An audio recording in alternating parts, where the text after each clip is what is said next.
Dramatis personae. Clavides, captain of the Imperial Guard. Cyrodiilic, a Nara, a Dunmer maid. Alice, a lieutenant of the Imperial Guard. Argonian. Zolassa, a young Argonian mage. Act 1. Late evening. The play opens in the interior great entrance hall of a castle in Scath Anud, replete with fine furnishings and tapestries.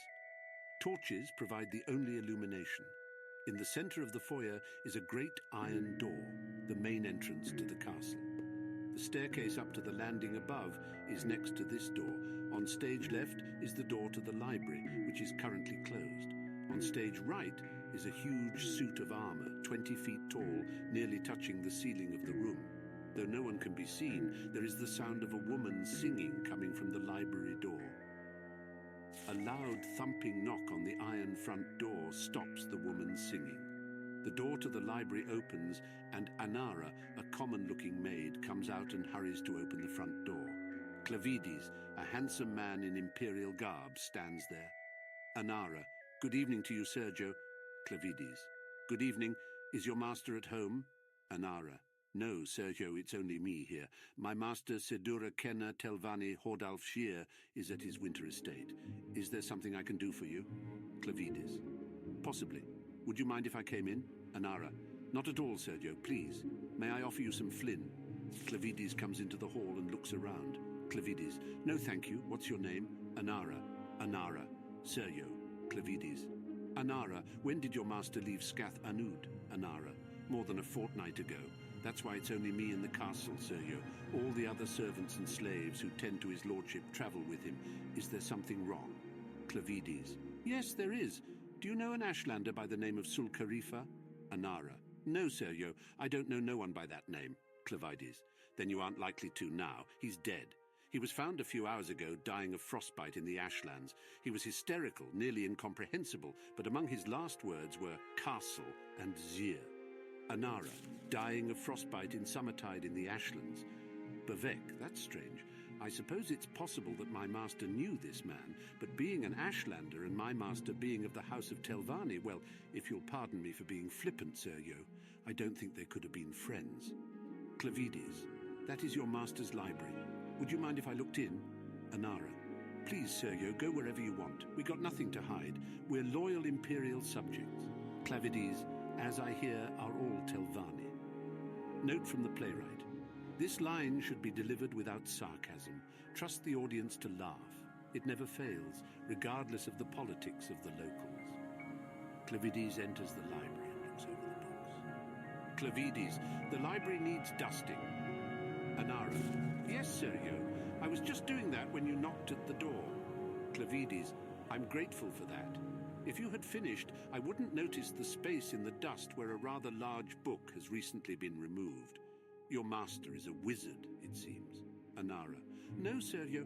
I mean, he studies a lot, but he don't cast no spells, if that's what you mean by wizard. He's a keener, went to college and everything. You know, now that I think about it, I know what happened to that book. One of the other Kenners from the college been round yesterday and borrowed a couple of books. He's a friend of the master, so I thought it'd be all fine." Clavides: "This Keener, was his name Warvin?" Anara: "Could have been, I don't remember." Clavides: "There is a suspected necromancer at the college named Keener Warvin we arrested last night. We don't know what he was doing at the college, but it was something illegal, that's for certain. Was that the Keener who borrowed the book? A little fellow, a cripple with a withered leg?" Anara: "No, Sergio, it weren't the Keener from yesterday. He was a big fellow who could walk, so I noticed." Clavides: "I'm going to have a look around the rest of the house, if you don't mind." Clavides goes up the stairs and delivers the following dialogue from the landing and the rooms above. Anara continues straightening up the downstairs, moving a high-backed bench in front of the armour to scrub the floor. Anara: "Can I ask, Sergio, what you're looking for? Maybe I could help you." Clavides: "Are these all the rooms in the castle? No secret passages?" Anara, laughing: "Oh, Sergio, what would Sedura Kena Telvani Hordalf Shear want with secret passages?" Clavides, looking at the armour: "Your master is a big man." Anara, laughing: Oh, Sergio, don't tease. That's giant armour just for decoration. My master slew that giant 10 years ago and kind of keeps it for a souvenir. Clavides. That's right. I remember hearing something about that when I first took my post here. It was someone named Zir who killed the giant, but I didn't think the first name was Hordalf. Memory fades, I'm afraid. What was the giant's name? Anara. I'm afraid I don't remember, Sergio. Clavides. I do. It was Torfang. I got out of Torfang's shield. Anara. I don't understand, Sergio. Torfang's shield. Clavides runs down the stairs and examines the armour. Clavides. Sul Kharifa said something about getting out of Torfang's shield. I thought he was just raving out of his mind. Anara. But he ain't got a shield, Sergio. Clavides pushes the high-backed bench out of the way, revealing the large mounted shield at the base of the armour. Clavides. Yes, he does. You covered it up with that bench. Anara. I didn't do it on purpose, Sergio. I was just cleaning. I see that armour every day, Sergio and Bavek. I swear I ain't never noticed the shield before. Clavides. It's fine, Anara, I believe you. Clavides pushes on the shield and it pulls back to reveal a tunnel down. Clavides. It appears that Sedura Kena Telvani Hordalfshir does have a need for a secret passage. Could you get me a torch? Anara. Bavek, I ain't never seen that before. Anara takes a torch from the wall and hands it to Clavides. Clavides enters the tunnel. Clavides. Wait here. Anara watches Clavides disappear down the tunnel. She appears agitated and finally runs for the front door. When she opens it, Alice, an Argonian lieutenant in the Imperial Guard, is standing at the entrance. She screams. Alice, I'm sorry to frighten you. Anara, not now, go away. Alice, I'm afraid the captain wouldn't like that, miss. Anara, you're with the captain? Blessed mother. Clavides comes out of the tunnel, white-faced. It takes him a few moments to speak. Alice, Captain, what's down there? Clavides, to Anara. Did you know your master's a necromancer, that your cellar is filled with bodies? Anara faints. Ulis carries her to the bench and lays her down. Alice, let me see, Sergio. Clavides, you'll see soon enough. We're going to need every soldier from the post here to cart away all the corpses. Alice, I've seen enough battles, but I've never seen anything like this. No two are alike. Khajiiti, Slode, Dunmer, Cyrodiil, Breton, Nord, burned alive, poisoned, electrified, melted, torn apart, turned inside out, ripped to shreds, and sewn back up together. Alice, you think the Ashlander escaped? That's what happened? Clavides, I don't know. Why would someone do something like this, Alice? There is a knock on the door. Clavides answers it. A young Argonian woman, Zolassa, is standing, holding a package and a letter. Zolassa. Good morning. You're not Lord Gier, are you? Clavides. No. What do you have there?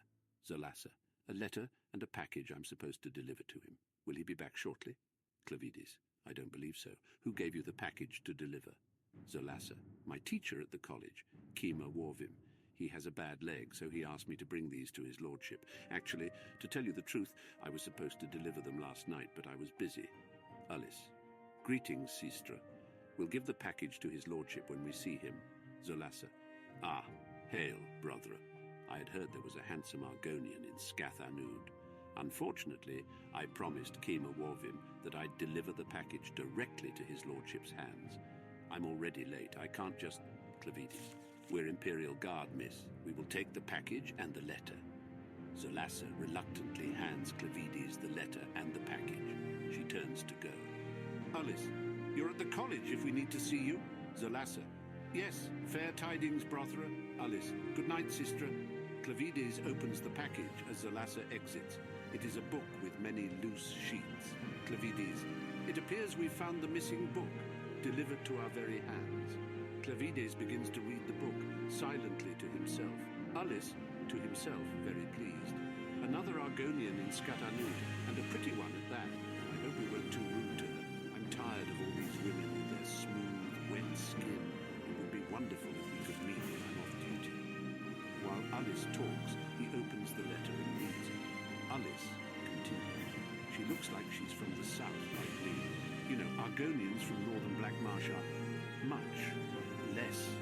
Ulis continues reading, transfixed by the letter. Clavides skips to the back of the book and reads the last sentences. Clavides, reading, in black ink. The Khajiiti male showed surprisingly little fortitude to a simple lightning spell, but I've had interesting physiological results with a medium-level acid spell cast slowly over several days. In red ink on the margins, yes, I see. Was the acid spell cast uniformly over the entire body of the subject?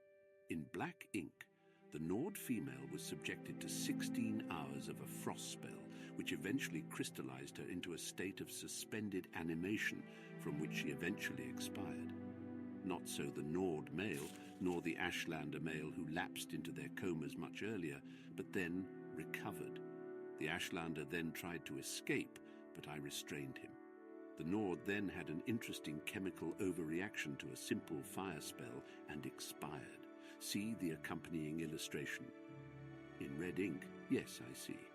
The pattern of boils and lesions suggests some sort of internal incineration, perhaps caused by the combination of a short burst of flame following a longer session with frost. It's such a shame I can't come to see the experiment personally, but I compliment you on your excellent notation.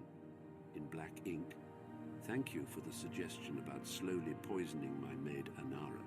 The dosages you've suggested have had fascinating results, eroding her memory very subtly. I intend to increase it exponentially and see how long it is before she notices. Speaking of which, it is a pity that I haven't any Argonian subjects, but the slave traders promised me some healthy specimens in the autumn. I should like to test their metabolism in comparison to elves and humans. It's my theory that a medium-level lightning spell cast in a continuous wave on an Argonian wouldn't be lethal for several hours at least, similar to my results with the Cyrodiilic female and, of course, the giant. In red ink, it'd be a shame to wait until autumn to see. Alice, reading the letter. In red ink, here is your Argonian. Please let me know the results. It's signed Kema Warvim, Clavides. By Kinnereth, this isn't necromancy, it's destruction. Kema Warvim and Kina Telvanni Hordalfsir haven't been experimenting with death, but with the limits of magical torture. Alice, the letter isn't addressed to Kina Telvanni Hordalfsir, it's addressed to Sedura Iachilla Zir, his wife, do you think?